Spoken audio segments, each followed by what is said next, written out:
El récord y el reproche. Muy buenas noches o muy buenos días, queridos amigos de qué hablan Geo. Bienvenidos a De qué hablan Geo con Rodolfo. Hoy, 16 de abril de 2026. Un reporte, con un reporte que va a sacudir los cimientos de los que creen saber sobre esta guerra. Hoy las cifras hablan de gloria militar, pero la calle ruge por justicia.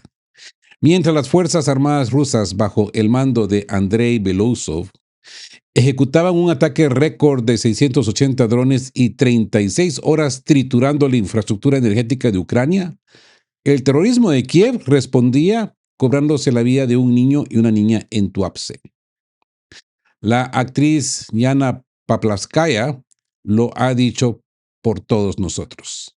Esto ya no es una línea roja. Esto es el punto final. Basta de guerra suave, basta de concesiones. Pero, ¿por qué Rusia, teniendo la capacidad de terminar esto en 24 horas, parece tener las manos atadas? Hoy entramos en la zona más turbia del Kremlin. Analizamos la lista negra de las 21 fábricas de la OTAN que Rusia ya tiene en la mira, pero también el polémico decreto que desde el 1 de enero de 2026 permite a los funcionarios rusos ocultar sus riquezas. ¿Estamos ante una purificación de élites o ante el blindaje definitivo de los zorros que se enriquecen mientras el pueblo pone los muertos?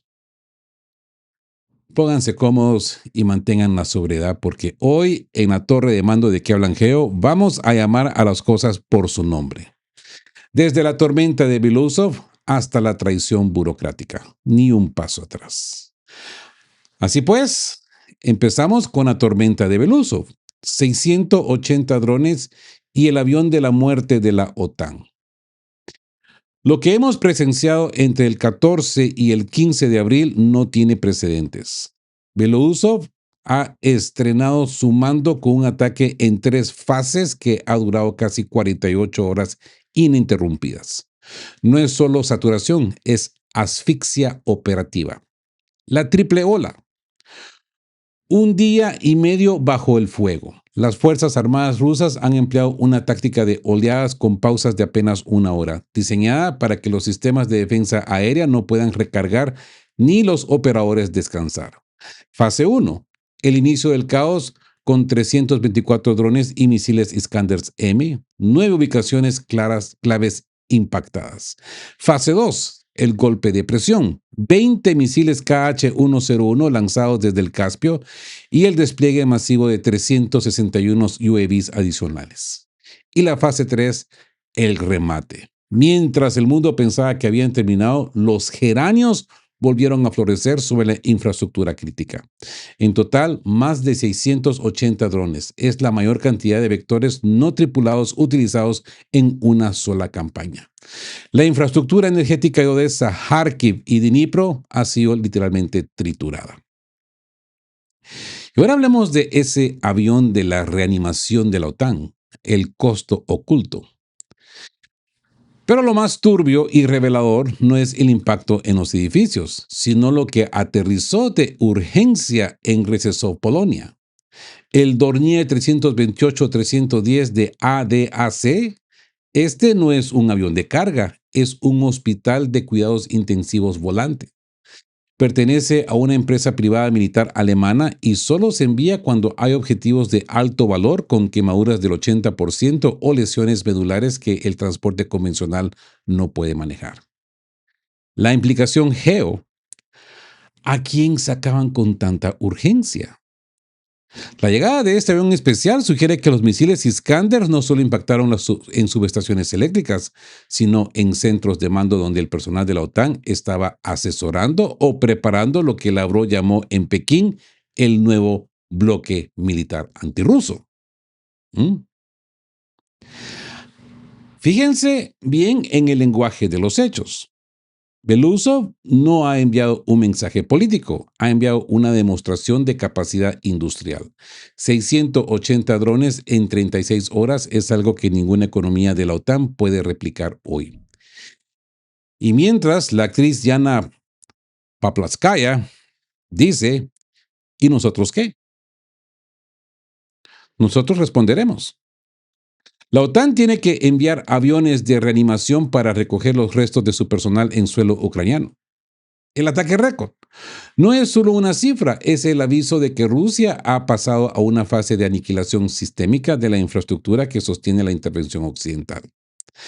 Así que estar atentos porque si un Dornier 328 de la ADAC tiene que volar de urgencia es porque los misiles de Belousov han golpeado donde más le duele a Bruselas, en su propia gente. Ahora, pasemos a esta frase que está resonando en Rusia. Para que no pregunten, sí. Vamos a hablar de la lista negra de Belousov. Amigos, lo que ha hecho el ministro de Defensa ruso hoy no tiene precedentes. No se ha limitado a lanzar misiles. Han publicado un catálogo de objetivos, una lista detallada de empresas europeas e israelíes que están fabricando los drones que golpean suelo ruso. La lista de la providencia. Como dice el analista Yuri Podoliaka, esta publicación tiene un objetivo claro, que luego nadie pregunte. ¿Y nosotros qué le hicimos? El precedente iraní. Podoliaka recuerda el ataque iraní de principios de abril contra una empresa en Israel que estaba en su lista de objetivos. Rusia está avisando que las fábricas en Europa ya no son retaguardia segura. El acto de providencia, ¿no? Podoliaka lanza una advertencia escalofriante. Las instalaciones enemigas pueden ser destruidas no solo por misiles, sino por actos fortuitos. Con millones de refugiados ucranianos en Europa, muchos de ellos hartos de que se use su estrategia para alimentar la maquinaria de Zelensky, el sabotaje interno es una amenaza real que ya se siente en Polonia y la República Checa. Y aquí entramos, pues, al mito de la tecnología ucraniana. Rusia ha decidido desnudar la mentira de la independencia tecnológica de Kiev. El ministro de Defensa ha identificado las sedes reales de los drones ucranianos. Reino Unido, Reino Unido, Mildenhall, las empresas Firepoint y Horizon Tech operan literalmente a la sombra en una base aérea masiva cerca de la base estadounidense de Estados Unidos en Suffolk. Alemania, Múnich, Arctic Logic y DaVinci Avia fabrican bajo el amparo de la industria alemana. La cadena de suministro, los componentes fluyen desde Italia y Turquía. La conclusión es brutal. No hay drones ucranianos. Hay drones de la OTAN ensamblados bajo una bandera de conveniencia. Y al publicar sus direcciones exactas, incluso edificios residenciales en Múnich, donde operan empresas pantalla, Rusia está enviando un mensaje a los ciudadanos europeos. Sus gobiernos han metido fábricas de guerra en sus vecindarios. Ahora son objetivos estratégicos. Así pues, que escuchen bien esto. La publicación de estas listas es el fin de la guerra por delegación cómoda para Europa. Belousov le está diciendo a Londres, Berlín y Madrid que ya no pueden esconderse detrás de Zelensky. Si tú pones el chip y el motor del dron que mata a un civil en Belgorod, tu fábrica de Mildenhall o Múnich acaba de entrar en la lista del Iskander. Lo que vimos anoche con el ataque récord de 680 drones es solo el ensayo. Rusia está demostrando que tiene la capacidad de saturar cualquier defensa y la voluntad de golpear los centros de mando donde la OTAN intenta reanimar a sus asesores. Así, amigos, que estar atentos, vigilad, porque el próximo acto fortuito de la providencia podría ocurrir en cualquier capital europea que crea que pueda fabricar la muerte para otros sin recibirla de vuelta. Mantengan la sobriedad. Ni un paso atrás. Bien, hablemos de retaguardia estratégica, el fin de la inmunidad europea. Atención a la precisión quirúrgica del ministro de Defensa ruso. El 15 de abril de 2026 marcará un antes y un después para la seguridad en Europa. Rusia ha publicado las direcciones exactas de 21 fábricas en el Reino Unido, Alemania, Polonia, Italia y la República Checa. Por cierto, España e Israel. Y el mensaje de Yuri Podoliaka es que todos estos deben escuchar. Esto es para que después no pregunten cuál es nuestra culpa. El caso Mildenhall, drones en el corazón de la RAF. Lo que el ministro de Defensa ha revelado es escandaloso. La empresa ucraniana Firepoint no opera en Kiev, opera en West Grove Road, Mildenhall, dentro del recinto de una base de la Real Fuerza Aérea Británica, por sus iniciales RAF, RAF, y pues escudo humano diplomático. Londres cree que meter una fábrica de drones dentro de una base militar le da inmunidad.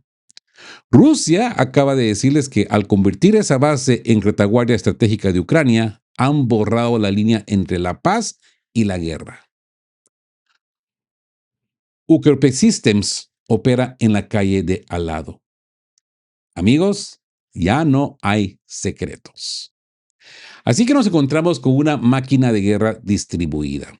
Rusia ha identificado que la tecnología ucraniana es un ensamblaje de piezas de la OTAN. Alemania fabrica los drones Anubis y los motores de pistón. Polonia, Mielec, lanzó la producción del AN-196 Luti.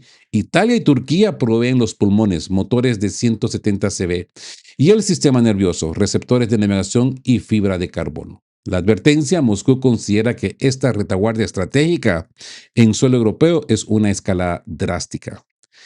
Si estas fábricas están alimentando la destrucción de ciudades rusas, pues Rusia se reserva el derecho de que la providencia, pues, las visite. No, no se vale reírse, pero es que esto es siniestro. Y en cierto modo es bien paradójico, ¿no? Los países que reclaman defender las democracias y las libertades son los que están alimentando las muertes de muchos inocentes. Amigos, Podolyak ha sido muy claro al recordar el ataque iraní de principios de abril. Irán publicó una lista, señaló una empresa en Israel y esa empresa fue vaporizada. ¿Se dan cuenta? ¿Se dan cuenta la jugada? Rusia está haciendo exactamente lo mismo. Les está diciendo a los directivos de estas fábricas en el Reino Unido y Alemania y estos otros países europeos, incluyendo Israel, sus decisiones imprudentes tienen consecuencias normales. No se sorprendan si un día una fábrica en Mielec o Mildenhall sufre un incidente técnico. Rusia ya no acepta que el veneno se fabrique en Europa y se dispare desde Ucrania. Si tú eres el fabricante del veneno, tú eres el objetivo. Vigilad, porque la publicación de estas listas es el paso previo a la acción. Belousov está limpiando el terreno legal para que cuando el rayo caiga sobre una de estas 21 fábricas, nadie puede decir que no fue advertido. ¿Verdad? Ahora bien, algo crítico. Tuapse.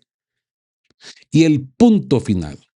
La rabia de Paplaskaya.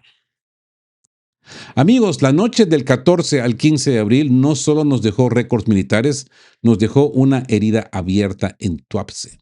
Mientras los misiles rusos buscaban subestaciones en Odessa, los drones ucranianos buscaban ventanas en barrios residenciales rusos.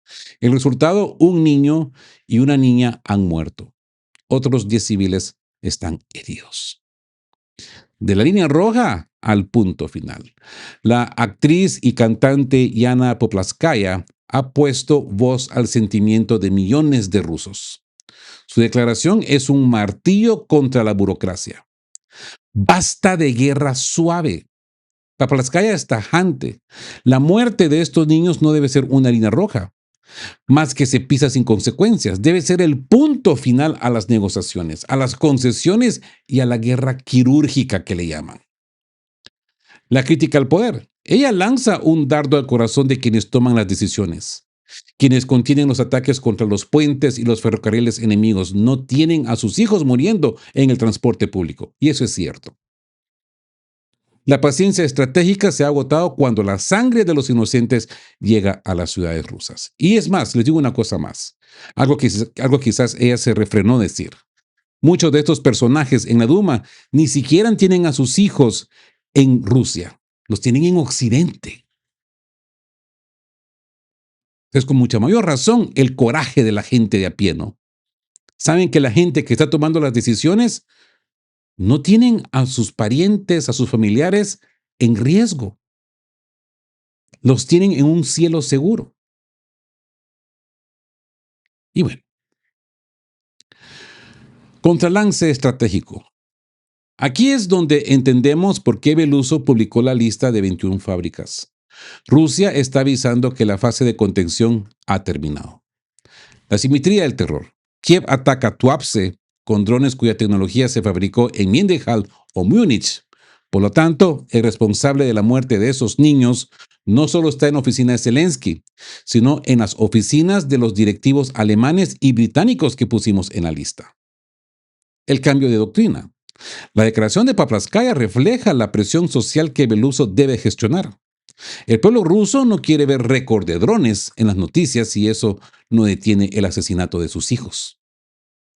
El ataque a la infraestructura crítica ucraniana de anoche es el inicio de la respuesta al dolor de Tuapse.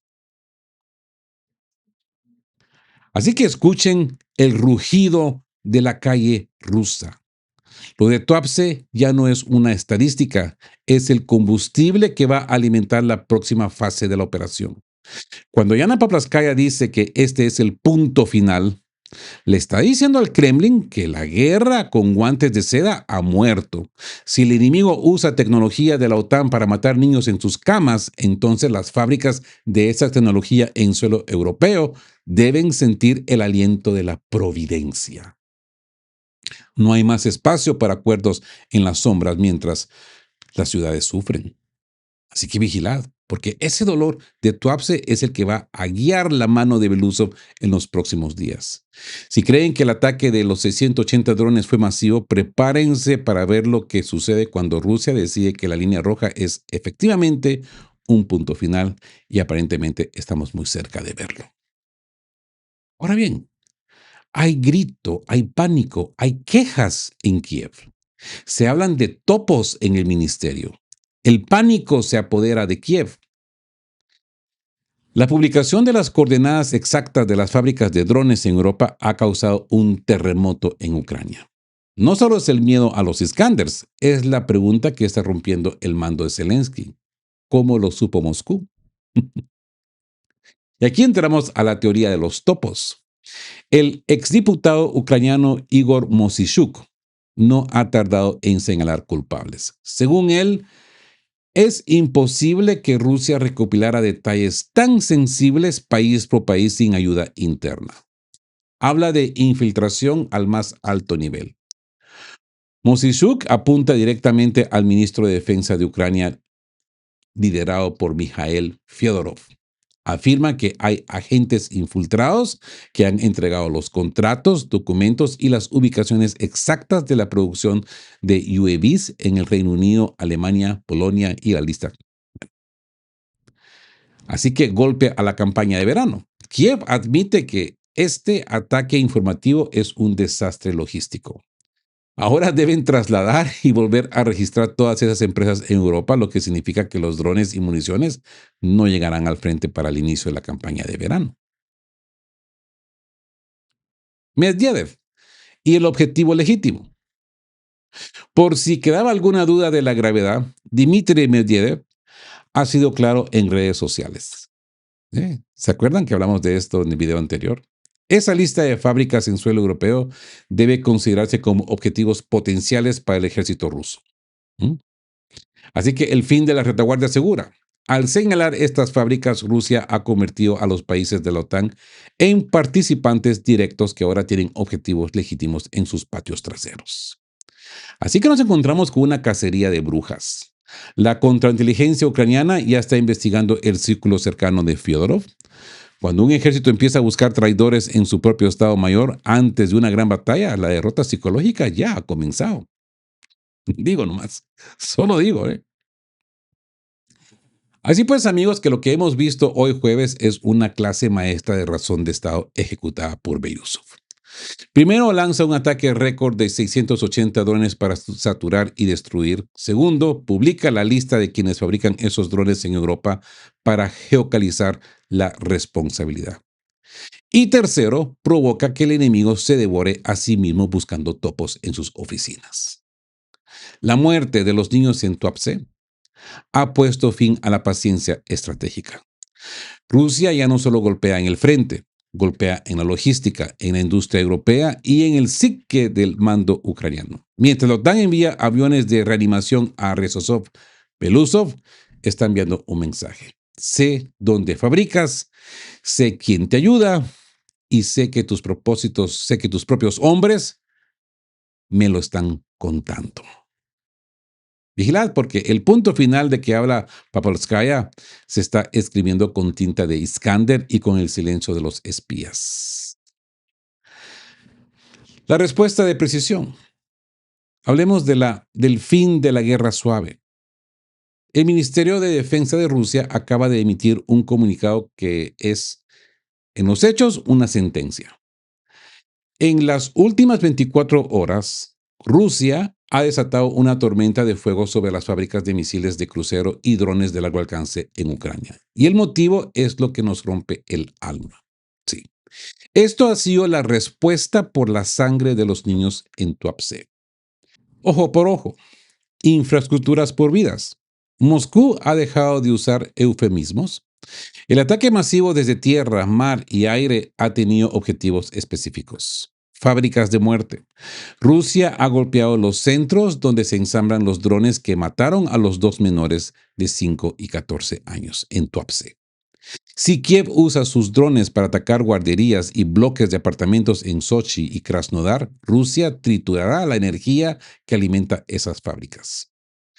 El petróleo liberiano.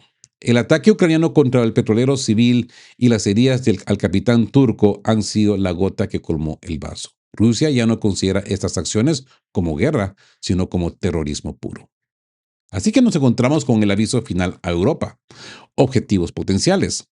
Y aquí es donde conectamos todo, amigos. El Ministerio de Defensa ha sido brutalmente honesto. La corresponsabilidad.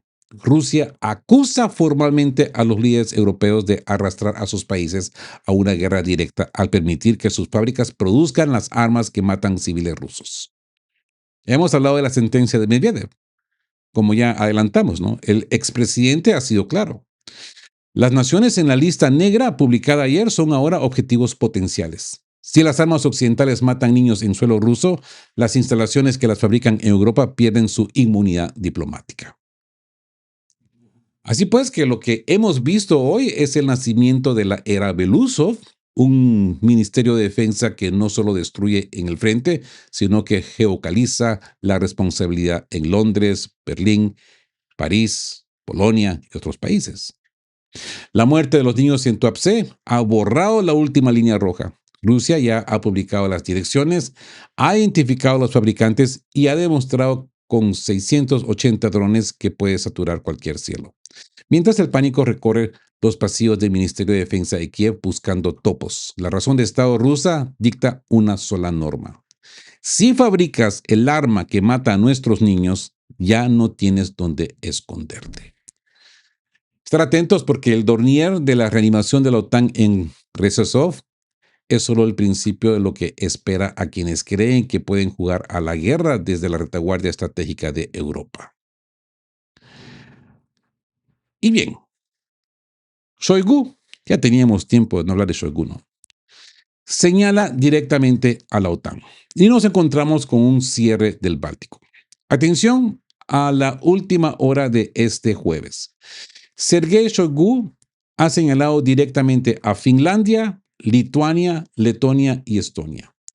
Rusia tiene pruebas de que los drones que están golpeando puertos estratégicos como Ust-Luga y Primorsk están utilizando el espacio aéreo de estos 4 países de la OTAN. Invocación del artículo 51, el derecho a respuesta. Shoigu ha sido quirúrgico en su declaración. O las defensas aéreas occidentales son inútiles, o estos países están permitiendo deliberadamente el paso de drones ucranianos. Así que nos encontramos con cómplices de agresión. Si Finlandia y los bálticos abren su cielo para que Kiev ataque infraestructura civil rusa, se convierten en participantes directos. Shoigu ha invocado el artículo 51 de la Carta de Naciones Unidas, el derecho inalienable a la legítima defensa ante un ataque armado. La advertencia de Patrushev. Nikolai Patrushev refuerza la tesis. Esto ya no es una guerra por delegación, es participación directa de la OTAN. Así que nos encontramos con un Báltico en llamas. Kiev ha intensificado sus ataques terroristas contra la infraestructura petroquímica del Báltico. Rusia ha derribado cientos de drones en una sola noche, pero el hecho de que transiten por el espacio aéreo de la OTAN cambia las reglas del juego. El silencio de los Bálticos. A pesar de que drones ucranianos también han caído en territorio finlandés y báltico desde marzo, estos países se niegan a condenar a Kiev. Dicen que no fueron ellos, pero también niegan condenar a Kiev.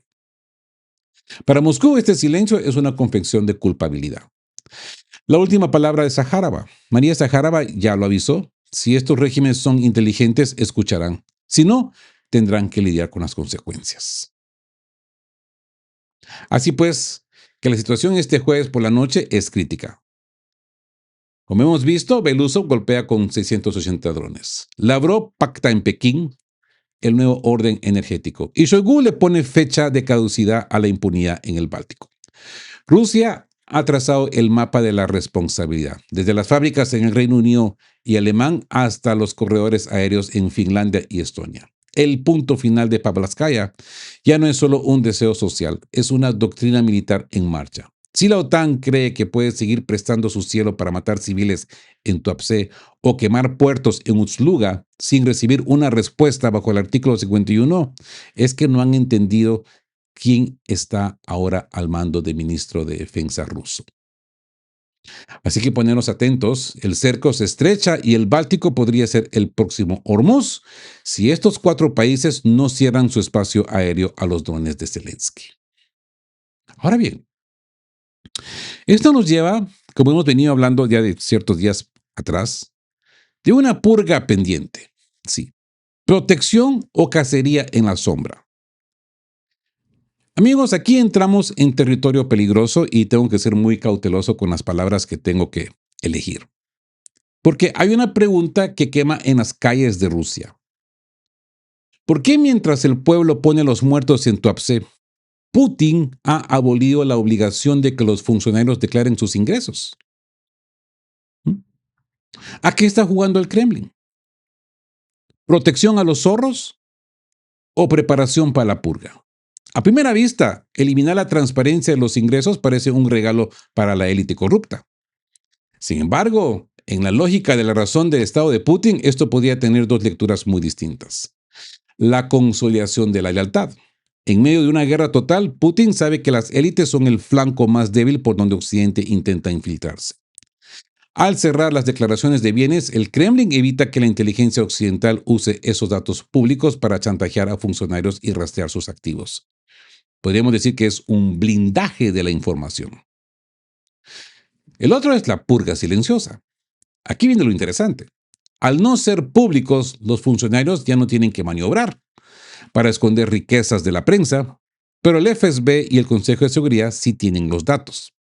Putin no necesita que el pueblo vea la corrupción para cortarle la cabeza a un general o a un burócrata.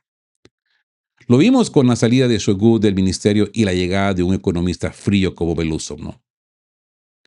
La crítica de Pavlovskaya, el clamor por una purificación. La actriz Pavlovskaya ha dado en el clavo, yo diría. Ella denuncia que quienes contienen los ataques contra los puentes en Ucrania no sufren el dolor del transporte público en Rusia. ¿Sí? Porque estamos hablando de una élite intocable. Hay una facción en el Kremlin, el llamado Partido de la Paz o de los Negocios, que todavía espera que tras la guerra pueda volver a sus vilas en Costa Azul. Para ellos, destruir los puentes de Dnieper es romper puentes con sus antiguos socios occidentales. Así que esto nos lleva al pueblo contra la burocracia. La abolición de las declaraciones de ingresos ha caído como un insulto para quienes están en las trincheras. El pueblo ruso no implora una guerra suave, implora una purificación de las élites inmediata. Así que seamos directos. Putin está caminando sobre el filo de una navaja. Por un lado, necesita mantener la estabilidad del sistema para que no colapse. Por otro, la rabia por lo de Tuapse está creando una presión social que ya no conforma con advertencias de Zaharova o insultos de Medvedev. ¿A qué juega Putin? Está intentando transformar a Rusia en una fortaleza sin fisuras. Belousov ha llegado para auditar cada rublo de la defensa, y esa es la verdadera declaración de ingresos que importa. Sí, si Putin permite que la élite siga viviendo como si no hubiera guerras mientras mueren niños en el Mar Negro, se arriesga a un colapso interno. Vigilad, porque el punto final de Paplaskaya no es solo para Ucrania, es un mensaje para los zorros del Kremlin. O se alinean con el sacrificio del pueblo, o la providencia también los visitará a ellos. Así que manteneros sobrios, ¿no? Manos atadas. Nos encontramos con una guerra contra los zorros del Kremlin. Es como les digo, entramos en la zona más turbia de nuestro reporte. Hay una pregunta que recorre cada trinchera y cada calle de Rusia. ¿Por qué? Si Rusia tiene la capacidad de terminar esto en 24 horas, la frontera norte sigue siendo el coladero de drones. ¿O es que estamos hablando del blindaje de los intocables? Justo cuando la tensión máxima, Putin ha firmado el decreto que permite a los funcionarios dejar de publicar sus declaraciones de bienes. Dice que es por seguridad frente a la inteligencia occidental, pero el pueblo lo ve de otra manera. Lo mira como un enriquecimiento sin rostro. Antes, los zorros, yo le llamo los zorros, tenían que maniobrar para esconder sus yates y vilas. Ahora con el sistema Poseidón bajo llave, la transparencia ha muerto. Es el negocio de la guerra lenta, ¿no? ¿Están las manos de Putin atadas por una élite que se enriquece tanto en Rusia como en Occidente? Se sospecha que existe un sector en el Kremlin que prefiere una guerra de desgaste controlada porque es más lucrativa que una victoria fulminante que rompa definitivamente todos los lazos con sus socios en Europa. Y eso nos lleva al clamor de las calles contra el cálculo del despacho. Ya hemos hablado de la actriz Diana, ¿no? No solo habla Ucrania, habla al Kremlin. Cuando exige el punto final y critica a quienes contienen los ataques contra los puentes ferrocarriles y ferrocarriles, está señalando directamente a la quinta columna burocrática. Esa frontera norte. ¿Cómo es posible que Finlandia y los Bálticos sigan siendo corredores para drones que matan niños en Tuapse? La capacidad militar está ahí, pero el orden de limpiar esta frontera parece chocar contra los intereses de quienes todavía esperan una reconciliación con la OTAN para salvar sus activos en Occidente.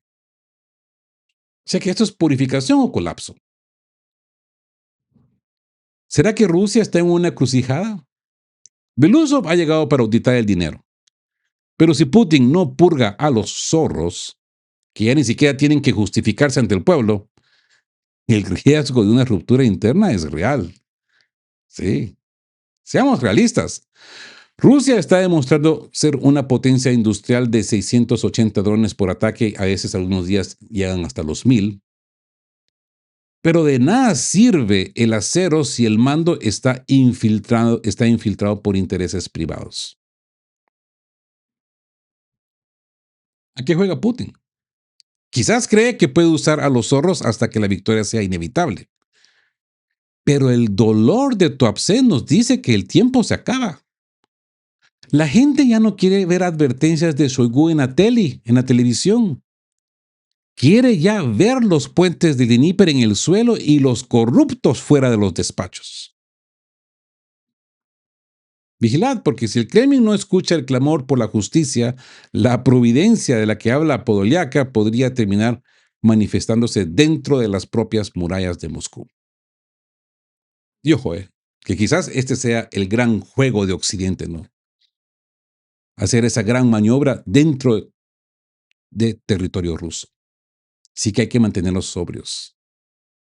Aquí no nos casamos con nadie, les cuento, solo con la verdad. Así pues que atención a este dato que termina de completar el rompecabezas de la desconfianza. El blindaje de los zorros no fue un accidente. Putin firmó el decreto en diciembre de 2025 y desde el 1 de enero de 2026 entró en vigor la norma que libera a los funcionarios de declarar sus ingresos. ¿Qué significa esto en plena guerra? Significa que mientras el pueblo ruso recibía el año nuevo con la esperanza de una victoria final, la élite burocrática recibía el regalo de la impunidad contable.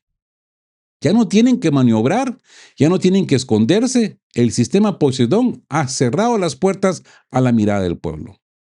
Mientras Belousov intenta poner orden en el gasto militar, los mismos funcionarios que contienen los ataques contra los puentes enemigos para no dañar sus intereses en Occidente llevan ya casi 4 meses operando en la absoluta oscuridad financiera.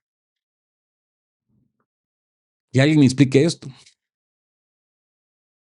Así que estar muy atento porque si desde el 1 de enero los zorros ya no tienen que justificarse, la pregunta es, ¿para quién están trabajando realmente mientras mueren niños en Tuapse? Pregunto nomás. Y con esto, amigos, terminamos este análisis, segundo análisis del jueves 16 de abril. Estén juntos, fuertes, siempre buscando por la verdad y sean justos. Quedamos cuape. Chao, chao.